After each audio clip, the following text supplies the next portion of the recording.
Decoding Bible ট্রুথে আপনাদের স্বাগতম, যেখানে আমরা বাইবেলের সাথে আমাদের বিশ্বের ইতিহাসের লুকানো সংযোগগুলো নিয়ে আলোচনা করি। যখন আমরা পুরাতন নিয়ম পড়ি, তখন আমরা প্রায়ই কেবল একটি জাতির আধ্যাত্মিক যাত্রার উপর মনোযোগ দিই।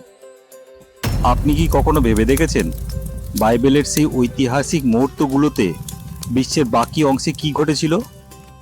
আজ আমরা এমন 7টি প্রধান বিষয় নিয়ে আলোচনা করব, যেখানে বাইবেল এবং ধর্মনিরপেক্ষ ইতিহাস এক অত্যন্ত চমৎকার উপায়ে একে অপরের সাথে মিলে যায়। নাম্বার 1, সভ্যতার উদয়, খ্রিস্টপূর্ব 2300 থেকে 2200। বাইবেলের ইতিহাসের শুরুতে মহাপ্লাবনের পর মানবজাতি যখন পৃথিবীতে ছড়িয়ে পড়তে শুরু করেছিল, ধর্মনিরপেক্ষ ইতিহাস আমাদের তখন সুসংগঠিত সভ্যতার প্রথম ঝলক দেখায়। খ্রিস্টপূর্ব 2300 থেকে 2200 অব্দের দিকে যখন বিভিন্ন জাতিগোষ্ঠী ছড়িয়ে পড়েছিল, মেসোপটেমিয়ার উর্বর উপত্যকাগুলোতে বিশ্বের প্রথম মহান সাম্রাজ্যগুলো গড়ে উঠতে শুরু করে।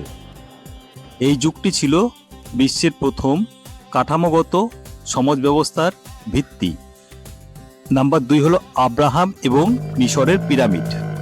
খ্রিস্টপূর্ব 2000 থেকে 1900 অব্দের দিকে ঈশ্বর আব্রাহামকে তার নিজ দেশ ছেড়ে এক নতুন দেশে যাওয়ার আহ্বান জানান।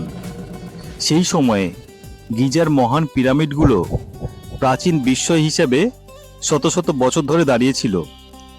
আব্রাহাম যখন তাঁবু গেড়ে যাযাবর জীবনযাপন করতেন, তখন মিশরের মিডল কিংডম বা মধ্য রাজ্য ছিল তাদের প্রশাসনিক ক্ষমতার শীর্ষে। পিতৃপুরুষরা যখন বিশ্বাসের পথে চলছিলেন, তখন ফারাওরা মানব ইতিহাসের অন্যতম পরিশীলিত সভ্যতার উপর রাজত্ব করছিলেন। নাম্বার 3 হলো মসি এবং নতুন রাজবংশ। মসি যখন ইসরায়েলীয়দের মিশর থেকে বের করে নিয়ে যান, তখন বৃহত্তর নিকট প্রাচ্যে ক্ষমতার লড়াই চলছিল। এটি ছিল মিশরের হিক্সস যুগের শেষ বা নতুন রাজ্যের শুরুর সময়, যখন শক্তিশালী রাজবংশগুলো তাদের প্রভাব বিস্তার করছিল। ইসরায়েলীয়রা যখন প্রান্তরে ঈশ্বরের ব্যবস্থা বা আইন গ্রহণ করছিল, তখন এই অঞ্চলে বিশাল সাম্রাজ্যগুলো আধিপত্যের জন্য প্রতিযোগিতা শুরু করেছিল, যা আন্তর্জাতিক রাজনীতি ও কূটনীতির প্রাথমিক বিশ্ব তৈরি করেছিল।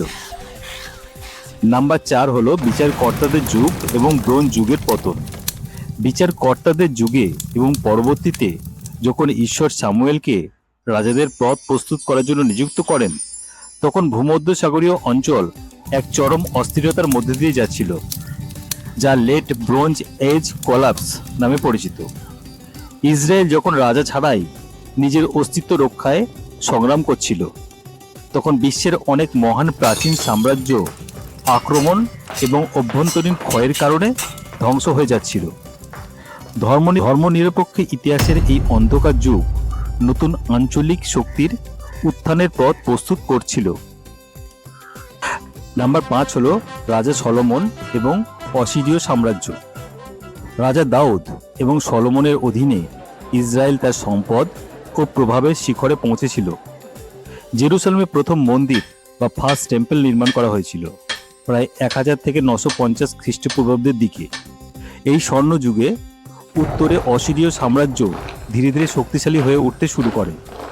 সলোমনের রাজত্ব শেষ হওয়ার সময় নাগাদ অসিরীয়রা একটি নৃশংস সামরিক পরাশক্তিতে পরিণত হচ্ছিল, যা শেষ পর্যন্ত প্রাচীন নিকট প্রাচ্যের মানচিত্র বদলে দিয়েছিল।